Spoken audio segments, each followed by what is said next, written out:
There's a lot of people listening, a lot of folks. Look at you looking at me, looking at God bless you. Look at you looking at me, looking at you. Look at you with your yoga class. I did yoga class today for the first time in a while. All stretched out. It's fucking hard to do, but you feel great. You ever do it? Yeah, I kept falling asleep. I swear to God, I was doing it at the West Side Y in New York. I'd go with my wife. I would always fall asleep. You fell asleep in yoga class? How's that? I don't even know how that's possible. Well, you lay down and just don't get up.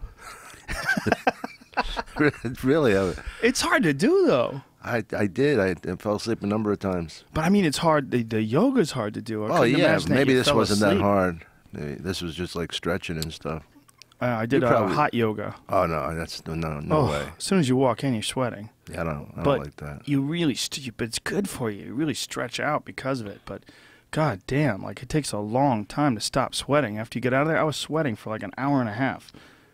Did you drink a lot? Yeah. Drank a ton of water before, a ton of water after. But it's so hot in there. I mean, it's like, I don't know how many 100+ degrees, whatever the fuck it is, while you're in there. But it's drinking alcohol must be a good buzz after that. Yeah, you'd probably die. Nah.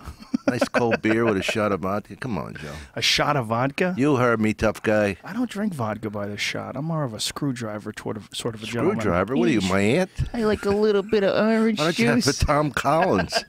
Tom Collins. I don't even know what a Tom Collins is. I don't either. I just like the name. I know what a Cosmopolitan is, but I don't know what's in it. But I know the broads like it, dumb. I'll have a Cosmo. Yeah, there's a few drinks, right, that they're feminized for whatever reason. Those drinks became a woman's drink. And then there's like vacation drinks, like a pina colada. Yeah, you know, if you're out with the boys. But you can't get high on them. You get sick first. Really? Well, that's sweet, yeah. Oh, you can get pretty fucked up on those things. Get a buzz on pina coladas. You know how much ice you got to drink? That's true. But the ice is probably good for you. It helps rehydrate you. I'm back on the sauce, by the way. Back up, back down. Back up, back down. You're in, you're out. I swear I'm never doing it again. I'm a bit. You know, that's the danger of being a comedian, though, because I set my alarm. Like if I'm hungover, I got a show at 8 o'clock. I set my alarm for 6 p.m. Yeah. Whoa. That's sad. I mean, it's ridiculous. I mean, like you got kids, you got a life. I'm a stand-up. Nothing else. I'm a clown. I'm a verbal clown. So, the time between you go to bed and 6 p.m., all that's spent sleeping?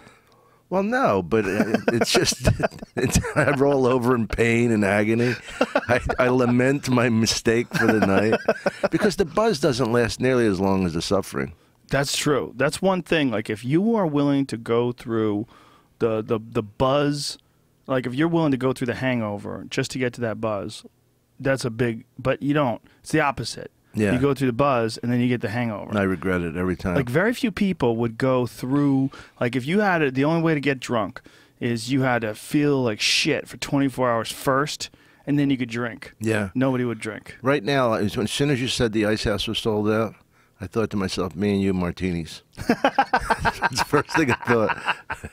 Why'd you think that? I don't know. I just had the image of having a martini before you went on. What kind of martini? Like a James Bond type, shaken not stirred, that kind of shit? A little bit dirty. A little dirty? I like saying that to a girl. A little stinky.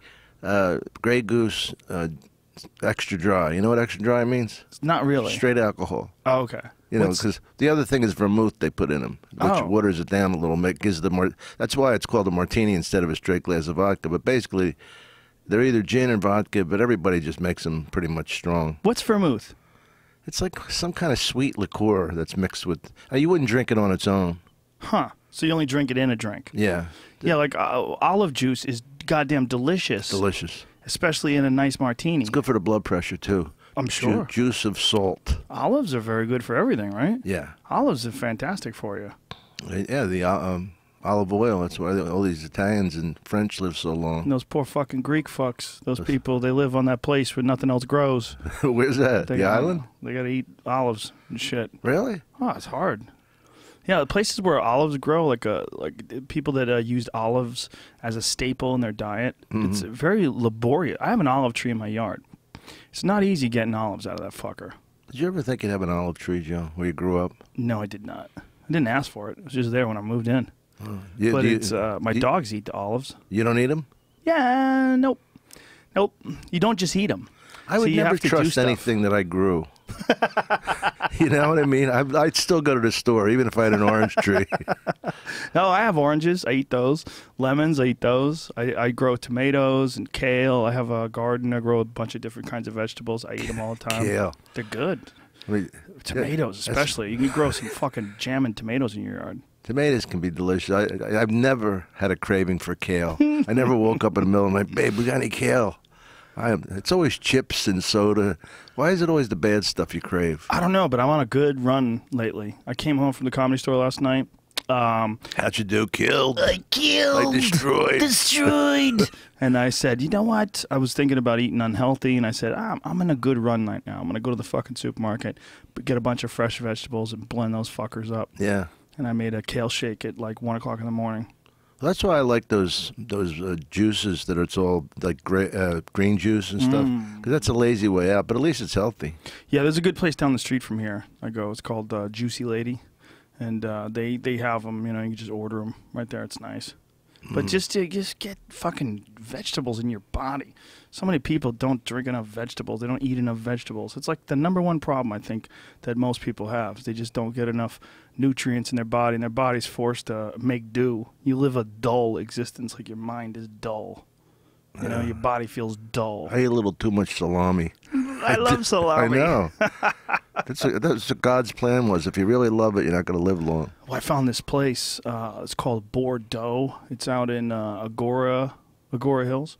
I was just there the other day, and they have they make their own charcuterie. How do you say it? Charcuterie. Charcuterie. I don't know. There's smoked meats. They make their own salamis and hams and stuff like that. And, it was fucking fantastic. Yeah. When you find like someone who's an expert at that shit and they really know what they're doing.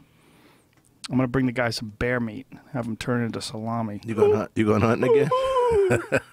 Ooh, yes.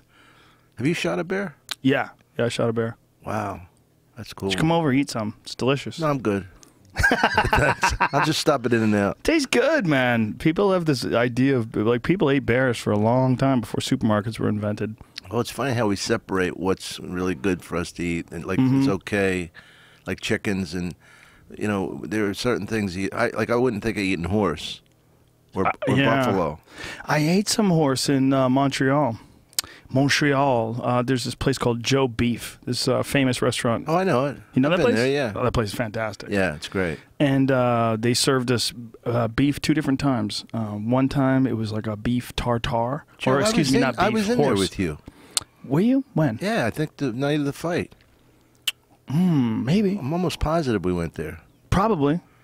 After that great French kid. Georges St. Pierre? Yeah. Yeah, most likely. Yeah. I've been there a bunch of times. I probably took you. Yeah, makes sense. Did you eat the horse? Did you have horse there? No. I went with Duncan. We had horse tartare. It was Oh like my a raw God, that's horse really going with, too like far. Egg and so good. I hear the pony's delicious. I'm a donkey guy myself. And we had horse tenderloin. You know, but it's one of those things. Like, you know, you say horse to people, and it's for some folks. Like, there's a lady that lives in my neighborhood. I would never tell her that I ate a horse. She rides she rides her horse by my house every day, and she's real nice. You know, don't want to let her know that I eat horse. I don't eat horse on a regular basis. Nobody. You can't. It's too rich. Donkey cock is a delicacy. We served horse. We served horse on Fear Factor. It was one of the biggest issues on the show. Oh, really? Yeah, as far as people complaining, we served people horse rectums. Oh my God. Yeah, and people were so angry. They were so angry. Like, we had so many calls. And this was like, you know, the early days of Fear Factor was essentially before the internet had a real voice. You know, it wasn't the social media aspect of the internet hadn't really been created yet the way it is now. Right. It was more of like, you know, there was like a few websites and a few blogs and stuff like that. But the Twitter presence, the Facebook, you know, the communities that existed, they didn't exist like they do now. Yeah, well, it's amazing the whole world's changed with that. It's amazing. For the good and for the bad, but more for the good than anything. You helped me get on that. You gotta get on it, Dominic. It's the only way to promote. I had Lou Gotts before you. Yeah, you got to promote. I mean, it's the best way because you think about all the stuff that we used to have to do. you know, every time you would go on the road, you'd have to show up days earlier and do all this press. Like, I think Ralphie May was still doing that up until recently, where he would show up at a town like weeks out and do press and then come back in the week of and, you know, really try to get the word out that he was going to be there. Well, I'll do press in Philly. Like I told you, I have the Atlantic City gig next week. Yeah, the Atlantic City gig is a great gig for you, right? That's your area. Yeah. It's the Those are your Goombas. Tropicana next Saturday, and it's 2,000 people. And it's the most intimate 2,000 theater I've ever been in. You know how they're built in such a way, like it's kind of an arc, and so half of them are kind of around you. It's really beautiful. You worked at AC at all? Yeah, I've done the Borgata a couple times, but that's it. Yeah. I've never done the Trop. But the difference is the Borgata is a four-wall, so the casino is not as behind you as they are at the Sands. The Borgata was good, but the Sands is great. Not the Sands. I'm saying the Sands, Tropicana. You know why I say the Sands? Because it's the best gig I've had since the Sands. Oh, really? Yeah, that was the first place I ever headlined. Imagine how cool that was, Joe, for me. You know the feeling. I go there with Cher, which is already a big deal. My family and friends are there. And then, you know, nothing like pleasing your sister, your mother, people you love. And then I get the headline there. And I got the headline, and then he had me headline when Whitney Houston couldn't make like a couple nights. And then I opened for her. What a fucking nightmare. You opened for Whitney Houston? Oh my God, she was late all the time. And I'm up on stage, you know, and I told the crowd, I says, look, I'm not jerking you guys off. I said, I'm up here, not because I'm being self-indulgent. She ain't here. And I said, I ain't taking a bullet for her. She ain't here. And then they started cheering. I said, and I'm not going to leave you in the dark. Wow, so you just hung out with them? Well, no, I just stayed on stage. You know, For how long? Oh, like 45 an hour. I was supposed to do 25 minutes, you know. Wow. And where was she? I don't know. She was probably doing coke and eating pussy. How dare you? I can't even believe you said that. Don't you know she has left us? I know. Have some respect for the dead, Dom Irrera. Joe, Take it back. I take it back. If it's bad karma, I take it back. I like that part. Doing coke and eating pussy? Yeah. I'd like to be there to watch it, at the very least. I haven't either. But I've eaten some pussy. How about you? Yeah. you know them all. You actually know them. Whitney Houston, that was a weird one, right? Because like when she was doing that movie, My Bodyguard, and she was America's sweetheart. I know. And, you know, her and Kevin Costner were in love, and she was the superstar, and she had that amazing voice. Yeah. And fuck, man. She didn't have an amazing voice when I worked with her, though. She was going down. Oh, really? From the coke and all. Yeah. She was. Tell you who was fucking great was Natalie Cole. Really? Of all the people I opened for, she was fucking talented. No shit. Did you ever do that stuff, Joe? No, I never opened for. Well, I did some stuff for MTV where I opened up for Bon Jovi once, and they're good guys. Did you get to hang with them? Just said hi. They were very nice. Yeah. And I'm trying to think, maybe one or two other bands. I think I did. I'm trying to remember. But the Bon Jovi one was weird because it was a theater in the round. It was the first time I ever did. Oh, I hate theater in the round. It was very weird because there was all this musical equipment on stage too, and they asked me to. I was warming up the crowd, and I was also supposed to get people to come closer to the stage, and they wanted me to just get attractive people. Oh, they wanted me to just get pretty girls to come closer. You to the stage. stay back. Yeah, what the fuck? Like, there's no way to do that without being a lech or a creepy fuck. You know, like, how are you? Hey, pretty girl, come over here. What are you girls with the nice ass and the big tits? Come here. Like, what do you do to that? I don't remember how I handled it. It was a long time ago. It was, early 90s. My first gig was Joan Jett and the Blackhearts at Asbury Park Convention Center. Oh, shit. And a guy says to me, 4,000 people, which was really a lot then. I was just starting out, A guy hands me $250. He goes, stay on as long as you can.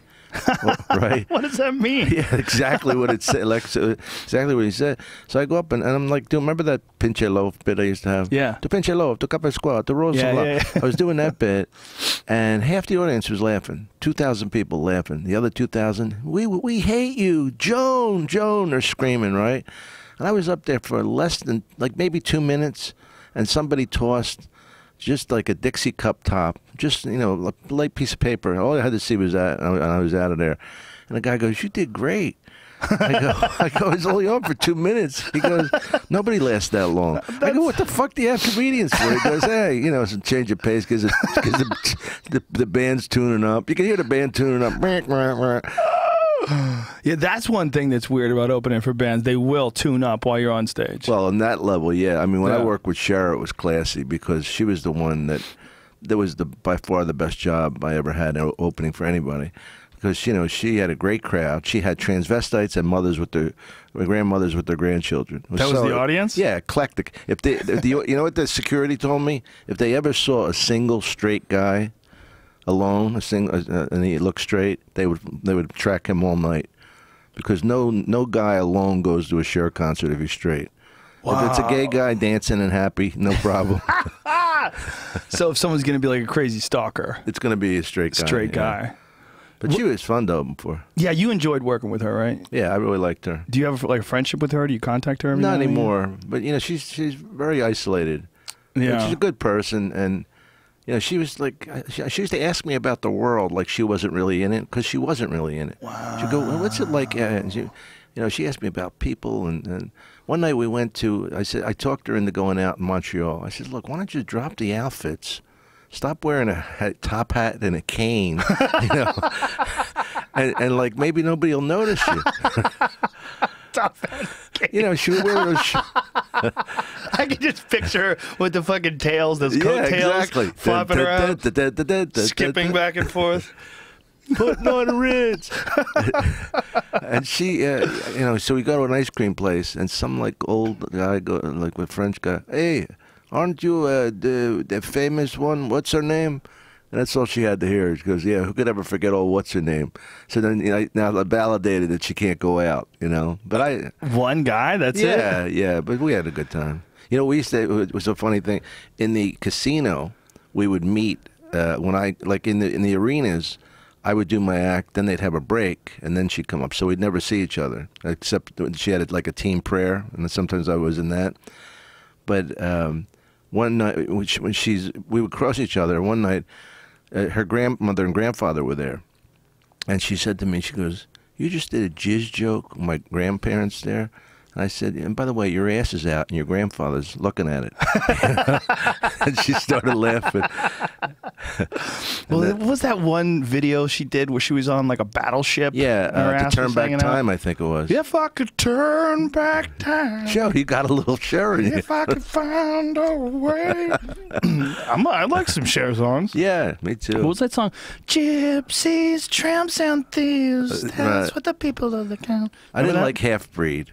Which one was Half Breed? Half Breed was, but I loved the Bob Dylan song she covered. Look at her. She's on a goddamn All I Really Want to Do missile. Is Baby Be Friends With You. She's riding a cannon. Look at that. With that hair. Jesus. Hey, Joe, we put the song on the net, what is it called? iTunes. iTunes or YouTube? Yeah, it's called Just to Disappoint You Further. The one you played last time you were here? Yeah. Beautiful. Yeah. Were you doing any music back when you were opening for these people? No, but I did one time come out. We were at Madison Square Garden. We weren't at the big room. We were doing the small, the 7,500, the Felt Forum where they used to box. And this is so funny about her, how the band wants me to go out and fake playing a guitar. And she was singing this song, something about something fire, the wheels of fire, some song. And I get out there and I'm playing. I'm not really playing. The guy's behind the scrim. The real guitar player is playing his ass off, and I'm faking like I'm playing. She's out there, and I'm singing with her on the song. We get down on our knees and we're like looking at each other and singing and screaming. And then I get off, and she never said a word about it. She never said, "What the fuck are you doing? That was great. That was." I mean, I worked with her for all those years. You think she would notice that I was on stage. What was the song? What were you singing? I forget. It was pretty it was a good rock song. I mean, it would be something like "Gimme Shelter" or something, right. Something like an up. Oh wow! What now? How many different gigs did you do with Whitney Houston? Just the weekend. It was a long weekend, and I think I opened for her three nights, and then it was like a long like Memorial Day, July 4th, something like that. And then I did my own headline. It was the first time my headline was on the fourth night, and I did a whole bit about her. Like making fun of her and singing and stuff, and the crew was crying, laughing. That's hilarious.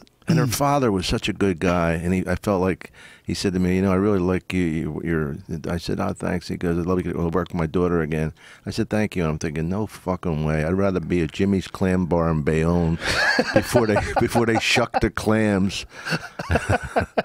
Have them shucking in the background, clack, clack, clack, clack. But anyway, it was that bad, huh? Yeah, you know, like I remember saying on stage, because you know she's always doing the prayer and like Jesus does, and you know I don't know about a lot about religious history, but I don't think Jesus had 300-pound bouncers pushing old people away. You know, I mean, did she push old people away? Well, you know, I'm exaggerating. The diva kind of shit, though. Yeah, the divas thing that I couldn't stand for. That diva shit is weird, right? Yeah. I remember I read this article about Gene Simmons was dating Diana Ross. Wow, that's weird. Yeah, it was real weird. It was way, way back in the day, and he just couldn't take the diva shit. Apparently, just couldn't take her being mean to all those people. Yeah, yeah. Like that was the argument that they had got. But you know, obviously, this is like completely third hand. Remember in the millennium when Barbra Streisand did the MGM Grand? I don't know if you remember that. But, no. Well, the funniest part, well, you know how we were all so connected. A friend of mine's brother was a waiter at the MGM, and he would bring her room service, and he wasn't allowed to look at her. What? So he had to back into the room with the tray, with the cart, and just walk away, not look at her. Is that hilarious? This is Barbra Streisand? Yeah. Yeah, I have a friend who was told the exact same thing. He was a stagehand, and he was told, do not look at her, do not talk to her. And he violated it. He, you know, it said something to her, like, Miss Streisand, your cue is going to be done. And she goes, why is he talking to me? Wow. Like she pointed to him. Wow. She looked away and pointed to him and said, why and is he they talking act so to me? sweet when they're talking about their charities and all this bullshit. Yeah, it's weird. It's weird. It's that the diva thing is a very weird thing. That getting above everyone, where you wanted to be treated like royalty. There was a ballet dancer named Rudolph Nureyev. Yeah, ever hear of him? Yeah. Okay, so I used to park cars at the River Cafe in Brooklyn. Did you fuck him? No. No. I seemed like one of those guys. I got the second base. I got the crack, just the crack. Second base to a guy was different than a girl, don't know. right? I don't know. Just a lot of guys get second base on each other. It's really no big deal. Okay. Grab a tit. I was hoping you'd go with it because I didn't know what I meant. But he used to come in and like he was one of those guys with the cape and everything, and he fucking hated me because I called him Rudy. You know, Rudolph. He hated you. Yeah, I go, hey Rudy, hey, how's it hanging? You know, I said, because I would always ask him like questions about jumping. You know, I said, could you dunk? I said, you could probably touch the rim with your foot. And he never thought I was funny at all. I was such a wise ass. He was just super serious. Oh yeah, super. Like talk about the male diva. The ballet. Yeah, is my life. I dance, I prance, I spin, I soar through the air, and I'm free. I am free. Yeah, I mean, I'm all for people taking themselves seriously in small doses when you're doing important stuff like brain surgery. Yeah, yeah, you want that to be serious. Listen, buddy, you're wearing tights. You're wearing tights when you're jumping. Remember Jonathan Katz's line, one thing you don't want to hear your surgeon say is, has anybody seen my lucky scalpel? You know, we did a Dr. Katz in Austin, Texas. It was a lot of fun. How's he doing? He's all right. He's like I saw him in a hotel completely randomly, and he was in a wheelchair. Yeah. He got up and did stand-up, though. He stood up for that, which What was is nice. wrong with him? What's going MS. on? Oh. Yeah. You know, Jonathan Katz was the open mic host the first time I ever went on stage. At Nick's? No, Stitches. Oh, no kidding. Yep. Yeah, he was the host. Very first time I ever went on stage. Wow. Yeah. I didn't know that was your first. Such a nice guy. Yeah. That place used to creep me out because when you walked to the back, the wall was so thin. I was always afraid it was just going to close up on me. So you started with Paul Barkley and those guys. Yeah. Paul was doing stand-up. They were the connection. Paul Barkley owned the Comedy Connection with Billy Downs. Yeah, yeah. And I was doing Nick's Comedy Stop. And I was doing that, I was doing the Connection, and I was doing Stitches. But I started out, my first set ever was at Stitches.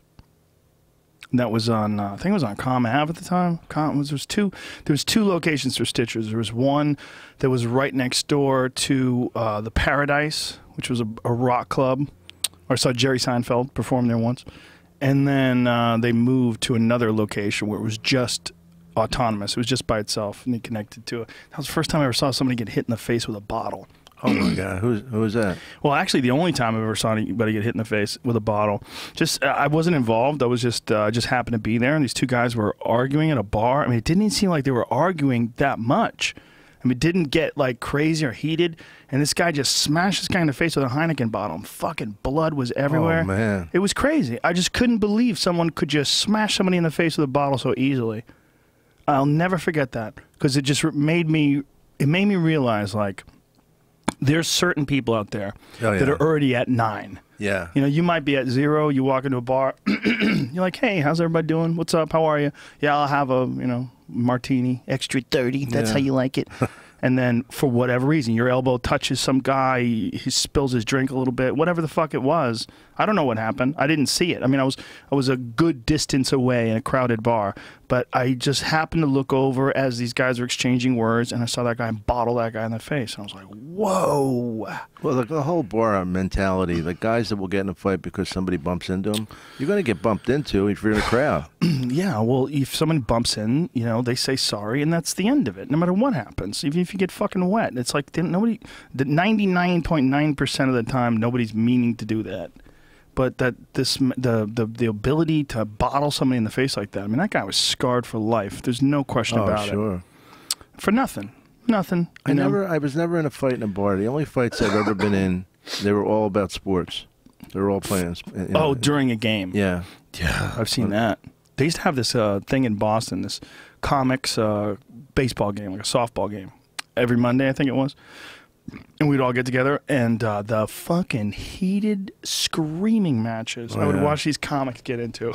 Yeah. He was fucking out! He was fucking out! It was like, God damn it, you're playing softball. Right. This is a comedian softball game. I remember Brian Fraser and this other guy, Matt, were just in each other's face, fucking screaming and spitting at each other. It was just madness. Yeah. And they probably would have, if one guy did something, they touched the other guy, they probably would have beaten each other's brains out. Yeah. Right there. They probably would have fought to the death over fucking softball, over whether or not a guy's foot had touched the bag before or after the other guy had caught the ball. That was the big dispute. No, Joe, it could be Scrabble. If guys are feisty, they're feisty. Well, that's what's dumb about it is like there's nothing on the line here. There's nothing on the line. This is not professional. It's not even amateur. It's not organized. Nobody gives a shit if anybody wins or loses. Yeah. There's nothing that's worth it. My little cousin, who, thank God he went to rehab, we're walking down the street. I was doing Helium in Philly. Did you ever do that club? Love that club. Yeah. We're walking down, and these 3 kids are waiting for this homeless guy. He's in a sleeping bag to fall asleep because some people had laid money on him. So my cousin all of a sudden is going to be the hero, right? And they're all... and the guy said to me, he goes, "Listen, man, get your boy out of here or I'll fucking murder him." And I'm sure he was holding a piece or something. You know what I mean? But like I said to my cousin, what? I don't understand. They were waiting for the guy to fall asleep to take his money. They were betting on it? Oh, they were... No, just waiting for him to, they were going to take the money that people had put on his chest when he was a homeless guy. And there were 3 just bad fucking dudes, 3 o'clock in the morning. I said to my cousin, "There's nothing you can win from this. You want to protect him? Call the cops. Don't get yourself involved." Jesus Christ. Stupid thing. Getting me killed, for nothing. You can run into the wrong people. I mean, that is the world of nightlife, of cities. Yeah, and the people that are most dangerous are the ones that got nothing to lose. Yeah, or they don't even realize they have something to lose. They're not even thinking. Yeah. There's a lot of people that just not planning ahead, or they think life is some fucking movie. They're going to pistol whip somebody, and that's going to be the end of it. Many times you see in a movie a guy crack somebody over the back of the head with a piece. And the guy goes down and wakes up an hour later. Oh, yeah. What happened? And then he gets in a bunch of fights. Well, movies, fighting is such bullshit, as you know. First of all, hardly anybody gets knocked out. Yeah. Everybody gets knocked out in Westerns. One punch, a girl knocks him out. You know what I mean? It's like, and fights are so slow. Real fights in real life are a couple of quick punches and people grab people. You know what I mean? Most fights are just a sucker punch. I've seen some fights last a while, but not usually. You know what I mean? And like a lot of times people are basically down deep, they're pussies, so they want to have a fight that's broken up immediately. Yeah, what's always shocking to me is when I watch people fight and they don't know how to fight. Like, you got in a fight and you don't even know what you're doing? Like, I'm terrified to get into a fight, and I've been doing it my whole life. Yeah, because you're smart enough to know how bad it is. But I just can't imagine someone would just not have any skill at all. Like, have no idea what to do, and somehow or another, you find yourself, fuck you, bitch, and you're throwing crazy punches, you're out of gas almost immediately. Oh, yeah. Like, what have you risked your life on? You've taken this crazy chance. Like, it's like... You don't know what you're doing. It's like getting on stage and playing guitar when you don't know how to play guitar. Right. Like, you don't know what you're doing. Like, what are you doing? You're fucking crazy. Like that time when you get on stage. What if they had given you a real guitar and you had to play and sing with Cher? I couldn't like, do what anything. the fuck? I'd be playing chords from Norwegian wood. Do you play any musical instruments now? No, I play a little bit of guitar, but I'm left-handed, so I rarely have, unless I have one in the house. But I'm not any good. Oh, you have to have a different kind of guitar for the left hand. Well, it's completely opposite. It's stringed differently. So do you have it strung upside down? That's what it is? Yeah. There are some I think they make like that. McCartney's left-handed. And I used to watch him play bass. And when you see those guys that would have like 2 and 3 necks of their guitar, is that like a fad? Is that out? I don't know what that. To me, it's like so cool. You know, Led Zeppelin, Jimmy Page used to have that. Yeah. But I don't even know what it does. I guess they, it probably they have different chords. The frets are different, so they have like different chords already set up, so they can go back and forth. I'm imagining that's what it is. Yeah, I'm imagining too. I've been on a Hendrix kick the last few weeks. Fucking great, ain't he? Oh, I mean, I've always been a huge fan. I mean, that's why I named the show the Joe Rogan Experience. Oh yeah, that's the reason why. Yeah, I mean, look right behind me, a Hendrix mugshot. Yeah. I'm a huge Hendrix fan. What was he arrested for? Heroin. Toronto. Holla. He was trying to take it into the country? Yeah. Whoops. That's a good move. Somebody should tell him. He was left-handed as well? Yeah. Someone should tell him. Just heroin in Toronto. Why, who else is left-handed? Kurt Cobain. Kurt Cobain was left-handed? You know, there's a high instance of left-handed genius. A lot of left-hands. Look at you left-handed genius. Left-handed people, oftentimes, one thing that left-handed people apparently excel at is fighting. There was like a study done on left-handed people. They were trying to correlate left-handed people with violence. They were trying to say that left-handed people perhaps are more violent or better at violence. They couldn't make that correlation. This is from a Radiolab podcast. But when they did, what they did figure out is that left-handed people are better at fighting. And one of the reasons is they're doing everything the opposite way. Yeah. So it confuses everybody. Well, my father was a boxer, and he taught me to start right-handed. If I was ever sparring at like summer camp, and then switch left-handed, he said it would confuse the fuck out of him. Yeah, left hand is weird because the jab's coming from the wrong side. You're expecting the jab from over here, and it's coming from over here, and then the left hand is the big weapon instead of the right hand. It fucks you up unless you're used to it. But you got to get used to it. Like some guys, they would always have their toughest fights against southpaws. Like they would do great against orthodox fighters, but they could never get their rhythm against southpaws. Did you watch the fight? Yeah. Yeah. I'm one of the few people that liked it. See, I didn't like it. I loved it. I enjoyed every minute of it. I thought it was a fascinating fight. You know why? Because you know so much more about martial arts and boxing and stuff. To me, I wanted to see a fight, not a boxing match. Like I wanted to see anger. There was no anger, nothing. Did you see Canelo Alvarez, James Kirkland the next week? The one, the knockout? Yeah. I saw the knockout. Whoa, I was fucking Christ. You see that look on his face when he was out on his feet going down? Canelo Alvarez is a fucking beast. He's a bad motherfucker. But his style is the style that's the Mexican kid, right? Yeah, the redheaded, handsome fella. His style is the kind of style that everybody really wants to see today. Like Gennady Golovkin, like this seek and destroy, destruction. Floyd Mayweather is not that guy. Floyd Mayweather is a wizard. I mean, he really is a magician in there. Oh, he's smart. He's not getting hit, and he's defensive, and he's counterpunching. But, like because of the stuff that you're involved in, I got more used to action. I mean, I know they get locked up sometime on the floor for too long, but it's pretty funny when even they're locked up and the guy's just pounding the other guy's temple. Well, there's more variables in MMA, and that's what makes it more exciting. because you never know what the fuck's going to happen. You never know if a guy's going to kick you or take you down or try to submit you or punch you. There's just so many different things going on, and there's so many different things you have to think about and prepare for, and so many different angles that a person could take when things aren't going their way, you know, and that just doesn't exist in boxing. When you're a guy like Manny Pacquiao and you're fighting a guy like Floyd, and Floyd's got you figured out after the first round, good luck. You know, your only luck, the best case scenario is you land a really good left hand and then you follow up with a combination. And he tried to do that a few times, but Floyd just went into that defensive shell and then just shook his head at him. Nope, didn't do it. Right. Nope, you didn't hurt me. You know, he's just the best ever. You know, a lot of people give me shit about saying that. Like, I had an argument with Max Kellerman about it when he was like, Sugar Ray Robinson's the best ever. You know, how could he be the best ever? Sugar Ray Robinson lost to Jake LaMotta. You telling me that Floyd Mayweather would lose to Jake LaMotta? I'm telling you, you're out of your fucking mind. Floyd Mayweather would box circles around Jake LaMotta. If they were the same size, Jake LaMotta, as great and tough as he was, would never fucking come close. You look at what Floyd Mayweather has been able to do to murderous punchers like Canelo Alvarez. You know, these guys that just smash everybody else. They can't even touch him. You barely can get close to him. He's a wizard. He is a wizard. I take my hat off to him. You know, Angela Dundee. Sure. He used to come and see me in West Palm all the time, and he knew that I had like some history of boxing in my family, and he brought me this great picture of all the Philly fighters.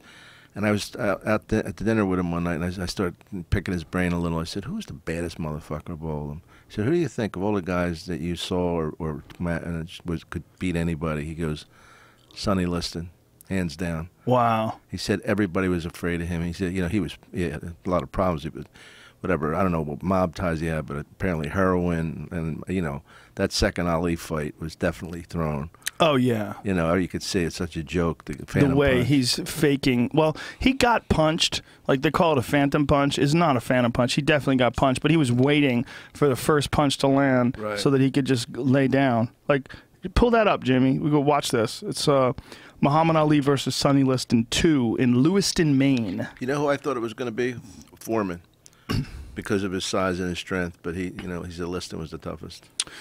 Yeah, well, you know what? Foreman, before Ali beat him, was a different animal. Post Ali, he was never the same guy because that air of invincibility was gone. And then he had that crazy fight. I believe it was with Ron Lyle. They just fucking blasted each other in the head and knocked each other down like 4 or 5 times. Do you remember the punch that he hit George Foreman with in Jamaica? Picked him up. Not George Foreman, Joe Frazier. Joe Frazier. Yeah, he picked him up on a stomach punch.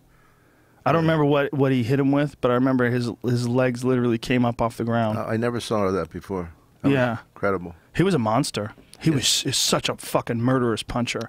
I was at the Spinks Tyson fight, that Michael Spinks. Yeah, we talked about this a couple times on podcasts. How scary! He's up jumped the devil. Yeah. That's really You know what? I think we talked about it at the Laugh Factory.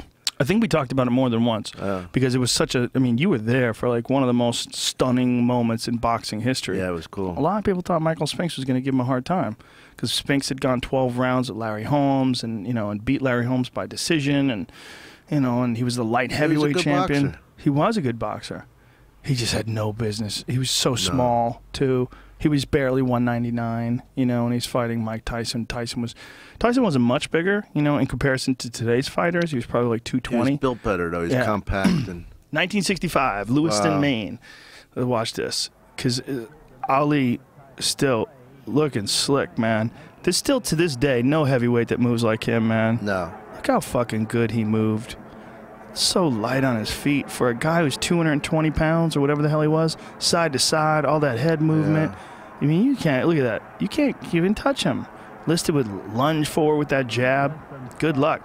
Now here he gets him with the punch, like right as Liston tries to crowd him. And it happens with Ali's face to the camera, so Liston's back to the camera. And he just comes with an overhand right. And as soon as he catches Liston on the jaw, Liston goes down like he got shot. I think it's right here. Right here. It's insane. Whenever it is, it's when Liston's back's to you. Oh. But look how beautiful Ali moves, man. Yeah, it's amazing. I mean, he really did float. And this is the real Ali. This is the Ali of 1965. Before the Army and all that. Yeah, man. The Army fucked him. That whole thing fucked him. Because for 3 years, from 1967 to 1970, he was completely out of commission. At his total prime. Yeah. Like, watch. We'll show the difference here. Like when he finally catches like Liston, even though Liston's moving towards him, it doesn't even look like he's trying to hit him. I wonder if they had like they gave him a time where he had to get knocked out too. I mean, it must be probably the first round. Probably because of all the gambling on it. Oh yeah, I mean that was everything. Here it is. Boom, right there. I mean there's no fucking way. There's just no fucking way. What a bunch and look, of bullshit. the way he's going down, the way he gets up. Oh, look, he faked. Right. You could see him thinking, I should probably fall down here. And he gets up finally. And Jersey Joe Walcott is the referee too, I believe. Yep. Wow. Yeah, that's Joe Walcott. And something happened there, and now Ali is just tuning him up. And now they stopped the fight. That's it. So I guess he had reached a 10 count. I forgot that he got up after that. Yeah. Here's the knockout in slow motion. What? I mean, he does hit him. Everybody calls it the phantom punch, but watch this punch. He definitely does hit him. As Liston moves forward, he does, boom, see? Yeah. Clean hit. No doubt about it. He definitely tagged him, but it wasn't the kind of punch that would put a guy like Liston out. It would probably stun him, but I didn't believe that was a real one-punch knockout. Now, watch that, and now watch, he came back against the white dude, Jerry Quarry. That was his comeback fight, Muhammad Ali versus Jerry Quarry. And when he fought Jerry Quarry, this was after he had taken all that time off, and his body just looked different, man. It just like Jerry Quarry was like a really tough guy who, by the way, before he died, couldn't even figure out how to walk. Like he couldn't figure out where he was, didn't know where his underwear was. Yeah, he was gone. He couldn't. If he walked out his front door, he'd never make it back inside. He was just gone. You know, Ali's talking to him here. But if you look at Ali's body, like as Ali goes back, the thing about Ali was that if he wasn't training for a fight, he wasn't working out. So he didn't spend those 3 years lifting weights and running hills and fucking hitting the heavy bag. He wasn't doing anything. I mean, he's probably just fighting to keep from getting locked up in jail, you know? But if you look at his body, like, look at it. He's all smooth and there's no muscles. Yeah. Like, look at him. He looks like shit. I mean, he doesn't look anything like he used to look. I mean, he's bouncing around a little bit in the beginning, but he's just not the same guy. He still had some pretty big fights at the end. Yeah, he did, but he was never the same guy. I'll never forget Larry Holmes trying to get the refs to stop the fight because he didn't want to beat him up anymore. That was awful. It was his idol. That was awful because that was after Ali had no money left and he was really suffering from Parkinson's already. He was already, he really? Yeah, it was already kicked in. He was already in really bad shape. Well, you know, he was a friend of mine. We used to work as doormen together, and Doc Watson's in Philly was Randall Cobb. Tex Cobb. And we saw him take a beating from Holmes. Yeah. We were just going, go down, Randall, go down. Yeah. It's fucking horrible. That was the fight that made Howard Cosell retire from boxing. Yeah, I remember that. I'm done. No more. Look at that little monkey run. Howard Cosell, who called like some of the greatest fights of all time. Yeah. But like if you look at Ali here, I mean, he still looks good, but it's just not the same Ali. No. Just not the same guy. His body doesn't look the same. He's smooth. I mean, granted, he's had 3 years off, but he's just, I mean, the old Ali. Go now to Ali versus Cleveland Big Cat Williams. And I've always said, if you want to look at like Ali in his prime, when Ali was in his prime is when he was fighting this guy, Cleveland Williams. And Cleveland Williams is this big, fucking, scary, murderous puncher. And Muhammad Ali boxed this guy's fucking face off. Who was the one that he, when he was doing, what's my name, what's my name? Oh, shit. Remember that? Yeah. Because the guy wouldn't quit, he called him Cassius Clay. Him Cassius Clay, yeah. What's my name, what's my name? I forget who that was. God damn, I'd have to look at his record.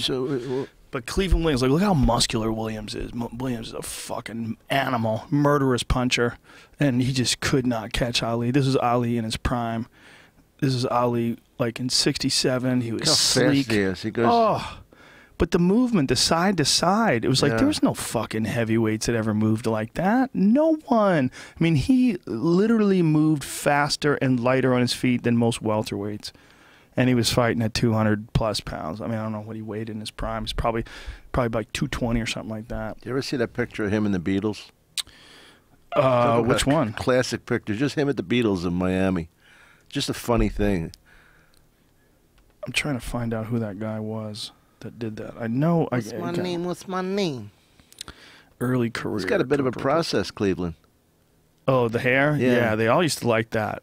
Sugar Ray Robinson had that too. The conch, they would call it. Well, you know who also is great? Sugar Ray Leonard. Oh, yeah, dude. He was. Let me find. Why'd you shut it off, Jamie? Keep that shit on, son. I'm trying to find this guy's name. Jamie, how you doing? Jamie's good over there. Look at him, sexy bitch. You sexy motherfucker. Jimmy Ellis. Jimmy Ellis? That's who it was. Yeah. Wow. Pretty sure. Pretty sure it was Jimmy Ellis that Jimmy he gave Ellis up. was a sparring partner, Beaten to. He probably was. That's probably what happened. Wouldn't knock him out because he was so mad at him. Just beat his ass. I'm almost positive it was Ellis. I'm sure someone will correct me if I'm wrong. But if you watch this fight, this, in my opinion, was like the quintessential Ali. And this was, I believe, the last fight before he went away. They just had never seen anybody like this guy before. What did he do in those 3 years? Did he wasn't in prison? No, I think. Well, actually, I think he fought 2 more times, and then he went. Yeah, he fought Ernie Terrell and then Zara Foley. He went to, he had to fucking go to court. And look at this. God damn, he was fast. Yeah. Look at this. The legs. Pap, pap, pap, pap, pap. And then out of there. I mean, he was barely getting hit back then, man. He was so fucking quick. And then you see like his later fights, like when he fought Joe Frazier, like Rumble in the Jungle, and there was it was so much slower of foot. Probably had knee problems by then, and Oh, he took a beating from Frazier. I mean, they took a beating from each other. Oh, those were horrendous fights. Those are horrendous fights. His daughter told me, May May's a friend of mine. His daughter, you remember meeting her? Sure, she was always at the store. She's a comic, right? Yeah, I remember the first time I brought her up, and I said, she brought me up, and I said, May Ali. I said, I was thinking in the back, I wonder if I could beat Ali's daughter in a fight. Probably not. Yeah, well, definitely not the other one, Layla. No, Layla's beautiful, man. Scary too. She'll beat the shit out of you. Yeah. Beautiful, and she'll beat your ass. Well, May May's an example of how a woman can be pretty and look like her father. Yeah. Right. He's got a son too that comes around the Comedy Store, or used to come around the Comedy Store back in the day. Oh, I don't remember that. Yeah, and May introduced me to him one day, and I was like, "Whoa, this dude looks exactly like Muhammad Ali." It was crazy. Mm. And at the time he was fairly young, the kid. This was like, I want to say 10 years ago maybe. But Cleveland Williams was like this, like, perfect style fighter to show like Muhammad Ali in his best. Like, he just wasn't there, man. He just wasn't there. Well, he's not nearly as quick. Oh man, like, look at this. Look at that. That's insane. He was so slick. And he just redefined what it meant to be a professional boxer. He introduced a whole new way of doing it.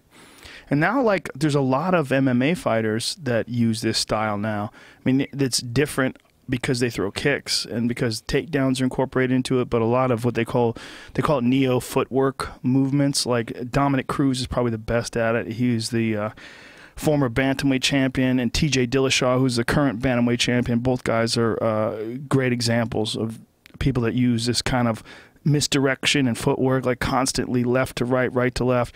But those guys also incorporate switching stances. Like, they'll fight southpaw and then orthodox and orthodox southpaw. They go back and forth. Look at this. Ali's just right in front of this dude, and he can't do shit to him. Go to the knockout where you see, I don't know where it is on this video. It can't be much further than this. When's your next fight, Joe? The next UFC is next weekend. It's a big one, too. It's Chris Weidman versus Vitor Belfort in Vegas. Look at this. Ding, ding. Oh, wow. Son. He stands over him with his hands up. Oh, he's that cold. Oh, yeah. That's real. You can see the way he's breathing. Very different than the way Sonny Liston went down. See that again. Back it up again. I believe that he got knocked down twice. I might be wrong. Yeah, he got knocked down twice. So, look.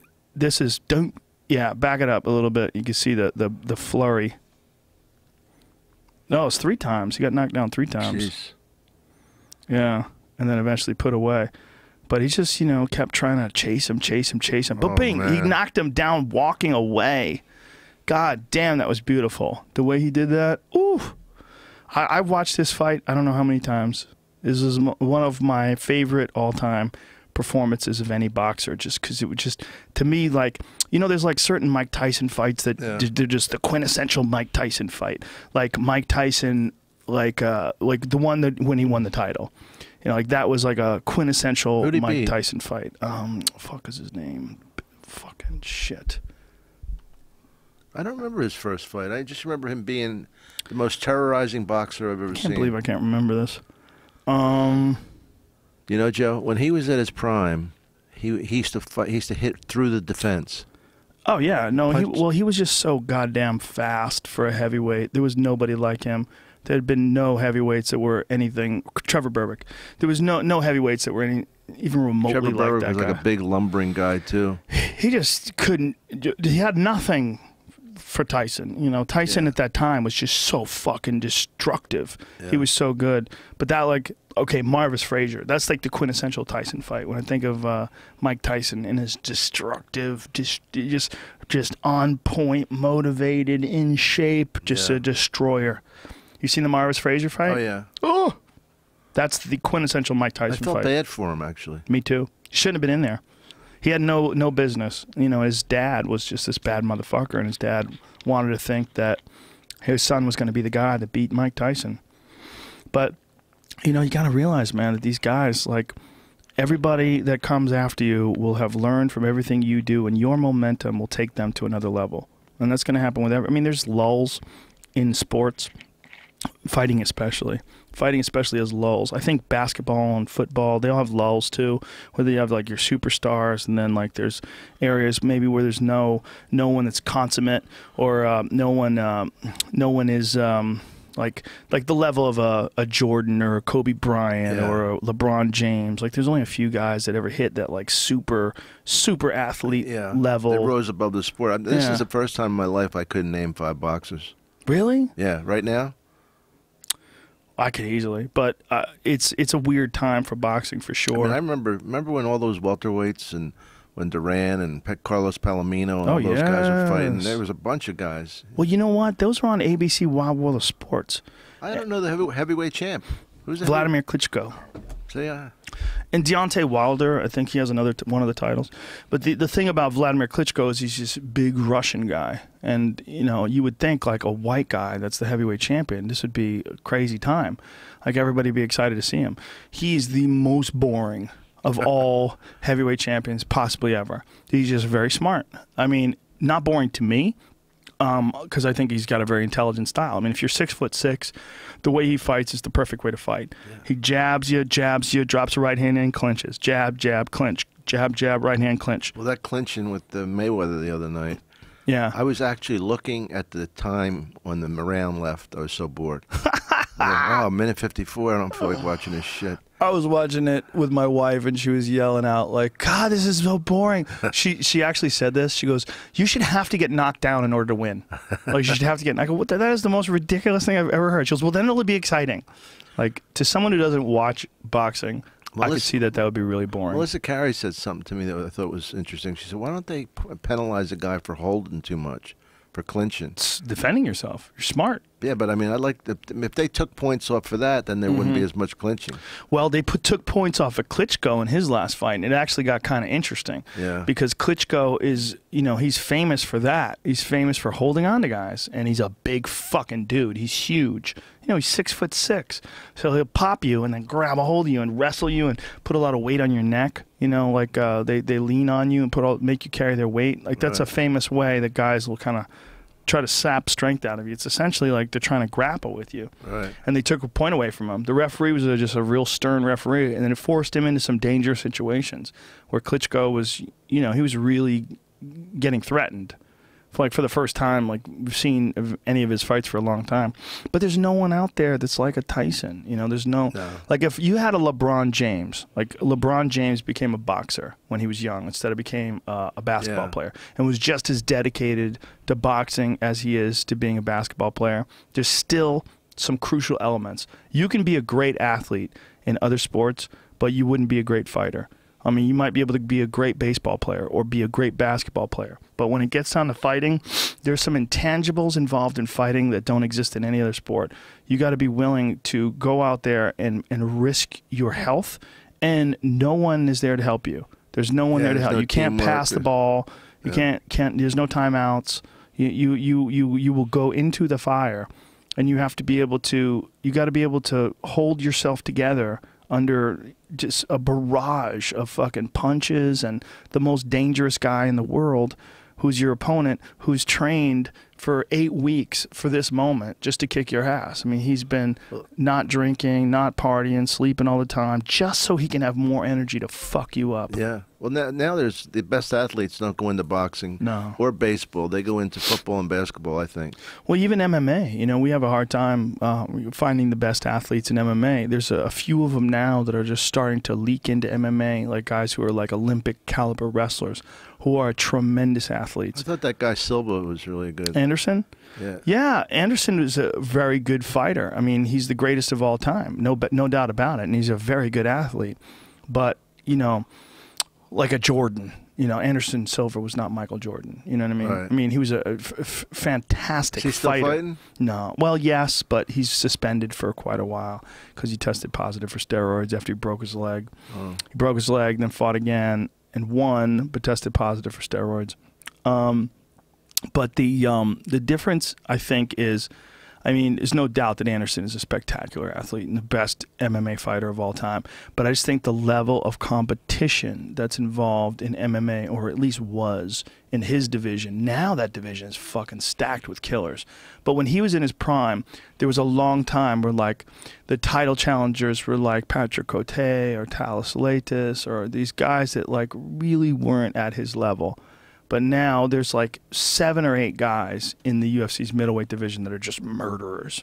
So it's one of those things where a guy like Anderson, who's the cream of the crop, the best of the best, pretty much the best ever, and because he's at such a high level, all those guys that are training, that see him and aspire to be him or aspire to beat him, those guys all come up in the gym. And by the time Anderson's done, when the new guy comes along, Chris Weidman, there's like this overwhelming momentum of competition behind him because all these guys have been under the shadow of the greatest ever. You know, so it comes in waves. I saw him do. He was losing the whole fight, and then he got right at the end. He got a guy with his triangle, his legs around his head. Yeah, Chael Sonnen. Chael didn't have to tap there either. You know, remember that fight? Yeah. Oh yeah. I mean, I don't know if Chael was exhausted or if I don't know what happened. Chael could have got out of that because that wasn't a fully locked-in triangle. People have gotten out of way tighter triangles.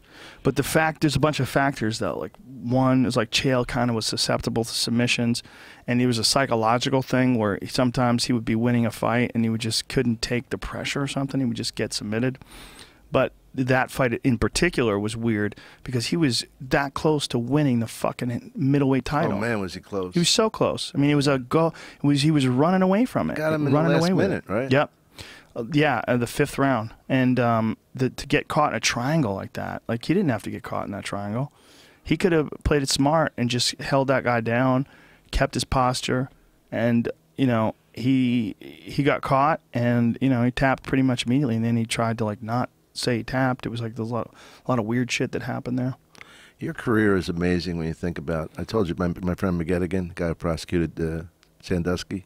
He said, "I think Rogan's the best announcer on in any sport right now on TV." Well, that's very nice of him. And I remember when I was complimenting you on stage at Laugh Factory, and you said, "I'm very uncomfortable with this," but I would love for the people to see you doing stand up because you're so good at being serious with it. If they ever saw your act, it would be explosive to them. Well, you know, I think people like to define people in one way, like you're either silly or you're serious, or you know, you're either sexy or you're goofy. You know, you whatever. You know, everybody wants to be defined in one way or another. Or it's easier to define people, but we all have like various aspects to our personalities. We all have like weird subtleties. Yeah, but we're all not at the same, like at a high level of both. Yeah, but it's just time, you know. I put a lot of time into doing stand up. It's also talent, Joe. Don't You know, don't turn away from it. I mean, it's like you know, you get a lot of people. We've seen a lot of people put time in, and they've gotten worse. Yeah, but don't you think they're doing it wrong? Like when they put time, like people put time in, but what are they doing with that time? Like how much are they looking at themselves? How objective are they? I just don't think they have the certain gifts. You know, I mean, I think like one of the things I study is us stand-up comedians. Mm-hmm.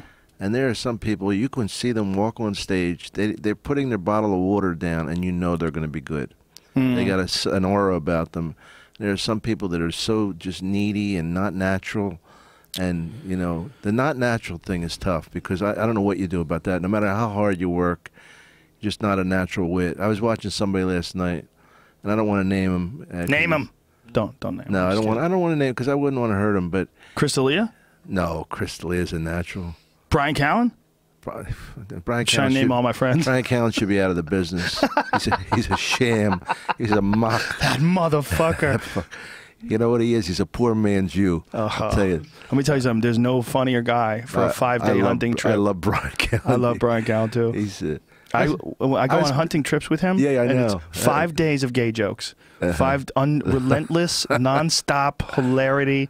Like, he just fucking never stops. Well, he's got that sophisticated side of him. He's so goofy on stage. He's doing Christopher Walken as a pigeon. Yeah. Then you're talking to him about, this is a really fun Chateaubriand, Chateau Neuf de Pape, you know. You know what I mean? He's got all these, like, wines he knows. And he knows a lot about wine. He knows where the grapes come from, what part of the country, and he studies that shit. He's a weirdo when it comes to that. I was supposed to do his podcast last week. I never heard from him. That's just so disappeared? That's so him. I don't know. Oh, that's so him. You know, yeah. Dub Davidoff's always saying, you know, he's my friend because I love him, but he's always late. Yeah. He's always, you know, but he is a character. Oh, but you can't be a guy like Brian Callen unless you're late, unless you're flaky. Yeah. I mean, that's one of the beautiful things of him. But it's one of the reasons why I like hunting with him, too. He can't go anywhere. I'm stuck with him for 5 days. And we're hanging out on an island in Alaska. Oh, I could never do that, man. We have so much fun. We have so much fun. I just watched an episode last night of us from the Prince of Wales Island that I hadn't really watched the whole episode before. What's it on? I'd love to see it. It's on the Sportsman's Channel, which is like an all-hunting channel. And what's it called? It's called Meat Eater. And it's me and Callen. Yeah, I'll send you a link to it. I'll send you a link so you can watch it online. Oh, cool. It's fucking great. He's so funny, man. I mean, it's you don't get a sense of how really funny he is on the show because they show a little of us goofing off, but most of it's so inappropriate. You know, he'd be like we're gonna ready. We're gonna kill some deer. Tom, you got a piece on you. You know, and like all of a sudden it'll like he'll start talking about your cock for 5 minutes, and it's one of those things where it's funny, and then you're like, how long can you keep doing this? Then it gets funnier, and then you're like, well, surely this is going to end soon. Nope, it gets funnier, and then, you know, you see him an hour later, and you keeping it warm for me? Like, he'll just like, he's so ridiculous. Now, who goes out there with you besides you two? Well, there's Steve Runella, who's the host of the show, and then usually he brings either Ryan Callahan, who is another very experienced hunter and a guy who runs this clothing company called First Light Clothing Company. It's like an all-hunting clothing company. It's all merino wool stuff. Mm-hmm. It's kind of funny that, like, all these different, you know, synthetics, all these different things that they've created for clothes and for, you know, for textiles. Wool, merino wool is still like the best shit at keeping you warm. Just lamb's wool. It's weird. So that guy, Ryan Callahan, will come with us. Giannis Putelis, who's one of the other guides that Ranella uses. And, you know, we find a place to go. Like, we went turkey hunting a couple weeks ago. That was up in Napa. It was fucking crazy. Yeah, I think you told me about that. That was great because we would go turkey hunting through the day, and then we'd go to like the best restaurants in the world. That's what I was thinking. Oh, see, I would go there. Good. I would do that. I wouldn't do the island thing. Well, turkey hunting's easy too. It's great. Maybe not easy for you. Wild turkeys in nature? Oh, yeah, of course. Yeah. That must sound like such a stupid question. No, it's a good question. When the fuck do you ever see a wild turkey? I never in saw West one. Hollywood. Go to your apartment. I don't see a wild turkey on the way to your house. You see pigeons. You stick a rubber turkey in the ground, like a female turkey, and you got to hide because turkeys have really good eyesight. So you wear camo, and I wear like a ghillie suit on my face, and you know, you're like completely tucked away behind this this mesh camo background. Like, everything is like completely designed to camouflage you from these birds. And minimal movement. You can't move. They see you moving the fucking bolt, they're out of there. And you put the rubber turkey in the ground, and you got to make these weird hen turkey noises. They have all these different kinds of turkey call things that they use to try to generate the sound to call these fuckers in. And then the turkey comes in to check out the rubber turkey, and you blast them. Boom! Do you have to shoot him? Shoot him in the head. Yeah. Shoot him in the head with a shotgun. So you save his body for food? Exactly. Yeah, you shoot him in the body, then you're going to be pecking pellets out of the body. But I shot him perfect. Died The good thing about a turkey, there's no danger you missing and him attacking you. That's true. That's true. Well, you're not Even supposed a to be- deer will fuck you up if everything goes wrong. What is it? The wild boar that's so dangerous? Oh, they're definitely dangerous. Wild pigs. Yeah. Yeah, wild boars have these big, crazy tusks. You know, Doug Stanhope told me that. I didn't even know this. Doug Stanhope told me that his next-door neighbor's dog got killed by javelinas. Do you know what a javelina is? This fucked up looking pig looking thing. It's actually from a family called the peccary. It looks like it's a pig, but it's, you know, like a distant cousin of a pig apparently. Obviously I'm not a biologist. But there it is. There's a javelina. Never saw that. Those fucking evil cunty looking things, they killed his neighbor's dog. Like, look at the tusks. You see the teeth? Look it up there. Look at their fucking tusks. Holy shit. They're like That monsters. thing. Yeah, they're freaky. And Remember that joke, Joe, about look at those fucking teeth. Jesus. Oof. Oh, look at those lower fucking fangs. What were we saying? Remember that joke about the Irish kid goes up to his father. He says, "Can I get $5 for a guinea pig?" His father goes, "Here's $10. Get yourself a nice Irish girl." People don't know what guinea means. No, as soon as I heard the word pig.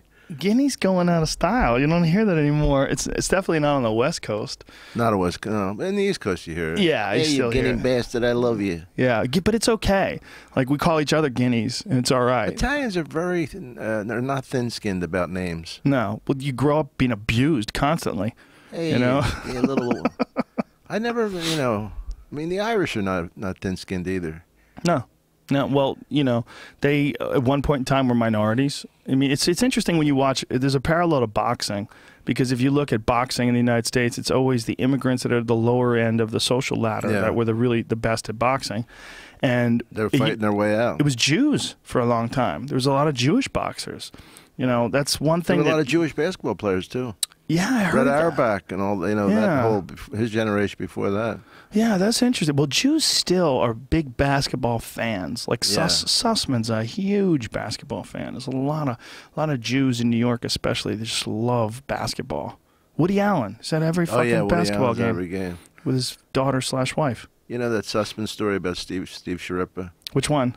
Steve Sharippa, you know, Steve Sharippa, for everybody, he's on The Sopranos, terrific actor, good Yeah, friend. he was Bacala or something. Richie. Is that what his name was on The Sopranos? I don't know. He's Big great. guy. Big guy, really funny, and he was working in Vegas. This is the time before he was acting, and you know, Steve knew everybody in Vegas, could get everything comped.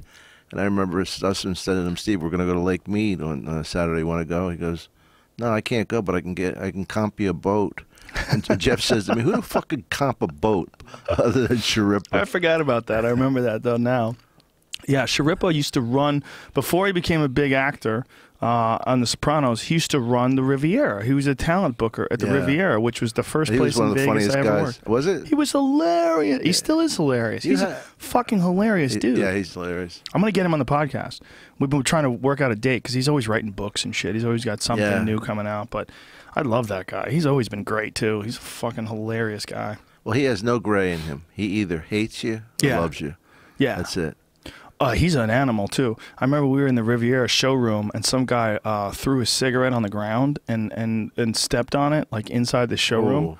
And he fucking screamed at this guy in front of everybody, "You fucking moron. What are you doing? You gonna light this place on fire, you stupid fuck? Like, pick it up." Like this is a guy who's, patron. Right. He's telling the guy to pick it up. You know, Sharippa's enormous. He's a giant dude. Very big. And so the guy came over and picked it up and meagerly went back to his seat.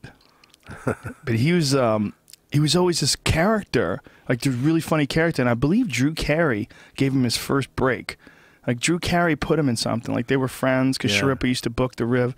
And then like you could see, like I feel like it was like the opening of one of Drew Carey's comedy specials. Maybe it was. You know, I had a pilot called Dom Time, and it was like a sports talk show. And Steve was my announcer. I asked him to be my announcer, and this is before I had any idea he was even interested in it, because he had that voice. Everybody, you know. Tom Irrera, how are you? Yeah, he's just a fucking character, man. Yeah. Just such a character. And then all of a sudden, he's on The Sopranos. And I was like, whoa, and he's fucking killing it. I mean, dramatic acting, really good. Oh, he's done great. But no experience.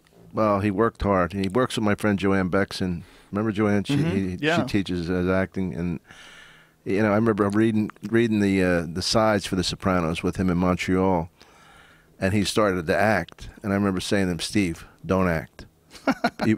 They want you. They want you. This is what they want. You're already a character. You don't need to act like another character. Just be yourself." Yeah. Yeah. Yeah, it's cool when something like that happens. I love seeing somebody just take off. Like all of a sudden they're doing great. I just love that. I love knowing a guy when they're struggling and then seeing them when they're awesome. Just that's one of the most pleasurable things to me. Yeah. And there's certain guys that kind of everybody's happy for. Yeah. Like Ray Romano when he and you know Billy Gardell. He's a great guy. Great guy. And Billy, his manager said, you know, you're so popular, even the bitter guys are happy for you. Something like that. It's true. I never hear a bad word about Billy. He's a great guy. He's in a weird situation, man, because that Melissa McCarthy chick that he's on that show with is fucking huge. Yeah, but she's in every movie. Yeah, and she's very hot, but he takes it. He enjoys it for her. I mean, he's cool. Oh no doubt. But I'm saying it's so weird that like he's a really good stand-up. Yeah, and he's a very good actor too. For whatever reason, everybody's paying attention only to her. I mean, the whole show was kind of written like he's like the straight man for her wacky antics, you know? Right. Yeah, she's in a big movie now. I feel bad for her in some sort of strange way. I feel bad for her because she's so big. You know, I just like she jokes around about it and she talks about, you know, how she's having a great time. And I imagine she is. She's a huge star. She's got to get a lot of joy out of killing and like having people love her and being so funny because she's really fucking funny. I mean, she makes that show really funny too. She's really talented, but she's so big.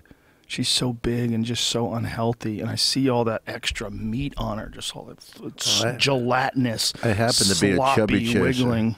Are you really? No. No. But I don't mind that. No, you do very well. A lot of people be surprised. Tom Herrera's always done very well. I don't know. I do my best, Joe. Whatever happened to that Comedy Central show you did on football? That was a great fucking show, and I don't even like football. You know what it was? It was ahead of its time in the sense that Comedy Central wasn't as big then, and frankly, the show's ratings were good. It was called Offsides, but the NFL is so fucking rich that they charge so much for the clips that it wasn't worth it for Comedy Central. Really? So that's why it died. It didn't die a miserable, unpopular death. It was popular when it went down, and they still cut a lot of it into NFL films now. So like I woke up the other morning, I saw my face with a leather helmet on, and the first thing I thought of was, look how thin my face was. Like I told you, got the Trop coming up in Atlantic City. I'm going down. I was in Philly at Thanksgiving. I'm going down the shore, and I see my picture on a billboard. And instead of going, look at that, I'm in a fucking kid from Philly, I'm in a billboard, I thought, look how fucking thin my face was. Where did I get this fucking head fat? You could lose it. You just have to make a decision. But I'm so hungry, Joe. I understand, but like the decision I made, I don't know. No, you're right. It's hard. Eating healthy is. Yeah. It's everything. For me, it's everything. I'll go on a streak of like 3 or 4 days where I don't eat that healthy, and I really do feel dull. Like my mind feels dull. The healthiest thing I eat is lean meat. Lean meat's very healthy. But I mean, I really don't. I love bacon. I love bacon too. I'm a huge fan of bacon. I love it. I just think that you need moderation. Well, it's just. I think you and I also were both very. I think every comic essentially that we know we're very indulgent. I think that's a characteristic of comedians. It's very self-indulgent, very indulgent, very impulsive. Like comics like tend to do wild, wacky things. Like you like all of a sudden I'm in this fucking car and I'm hanging out with these broads and you know, like that's the story that every comic has. Crazy, wild, we're doing coke, drinking. Every comic has some crazy indulgent story. You know, like you, I'm setting my alarm clock for 6 p.m. so I can be at my show at 8. Yeah. You know, well, you have the best of both worlds because you got a family life and that. well, I'm pretty disciplined. But I could get indulgent. But I'm saying, you go on the road and you have a good excuse to go on the road. You're not going, honey, I'm going on the road just to fuck around. Right. You go for a real job, for real money, but you have the luxury. You don't have to get up and do morning radio now. That's a big one for me. I still have to do morning radio to That's plug hard. the dates. That's hard because and people are, oh, you poor baby, you got to do radio. What's the problem is it fucks with your sleep cycle and then that dulls your brain too. Yeah, you're getting up at 3 in the morning your time. Yeah. Hangovers dull my brain too. If I'm hungover and I try to go on stage, I am just not as good. Joe, I've never seen you drunk. I don't get that drunk. I try not to. I mean, I've been a little lit up, but I've never been. I certainly have in my day, but I just don't make a practice out of it. I'm too aware of the consequences physically. I do too much stuff with my body. You know, it'd be like if I had a really nice car and I was just like, it'd be fun to piss in that gas tank. Well, I know, I know what's gonna happen in the fucking car. Right. You know, I'd like a shot and a beer. But that's like kind of where it ends. Maybe I'll have a third We're gonna have drink. a drink tonight. Let's have a cocktail like gentlemen. We're gonna have It's a a sold-out show, Dom Irrera. We're going to have a good time. Greg Fitzsimmons, Ian Edwards. Is that the show? You and myself. Oh, that's we're gonna a great have show. Oh, we're gonna have a good time. The greatest club in the world. That's the oldest comedy club on the earth. Really? Mm-hmm. The Ice House is the oldest comedy club in America, and of course, sorry everybody in the rest of the world, but we invented this shit. Stand-up comedy is an American invention. Yeah, and but the Laugh Factory guarantees laughs. You see the difference? buddy, I guarantee.